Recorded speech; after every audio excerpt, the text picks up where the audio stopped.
Sezyapsizmi? Oldingidek ko'chalar bolalarga to'la emas. Bir zamonlar ko'cha bizning eng katta maydonimiz edi. Darvozadan chiqish bilan o'yin boshlanardi. Quyosh botib, ko'chalar qorong'ulasha boshlasa ham yana 5 daqiqa deb iltimos qilardik. Arqon sakrab oyog'imiz charchardi, lekin to'xtamasdik. Rezinka o'ynab sakrashni bilmagan qiz kam edi. Yutqazganlar kulib turib jarima bajarardi. O'g'il bolalar esa to'p tepib bir oynani sindirsa ham ertasi kun yana o'sha joyga qaytardi. Yoz kunlari muzqaymoqning qog'ozini yalab, qish kunlari esa qo'lqopsiz qorbo'ron o'ynardik. Qo'llarimiz muzlab qolsa ham uyga kirgimiz kelmasdi. Qor odam yasab unga ism qo'yardik, go'yo u ham bizning o'yinimizning bir qismi edi. Bugun esa ko'chalar jim.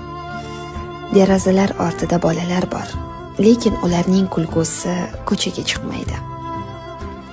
O'yinlar ekran ichida, do'stliklar masofada. Balki shuning uchun ham yomg'irning hidi eskisidek tuyulmas. Bolalik qaytmaydigan fasl. O'ychan ko'chalarda, sindirilgan to'pda, pista chaqilgan kaftlarda, yomg'irdan keyingi havoda qolib ketgan. Biz ulg'aydik. Ammo ichimizda o'sha ko'chani sog'inayotgan bola hanuz yashaydi.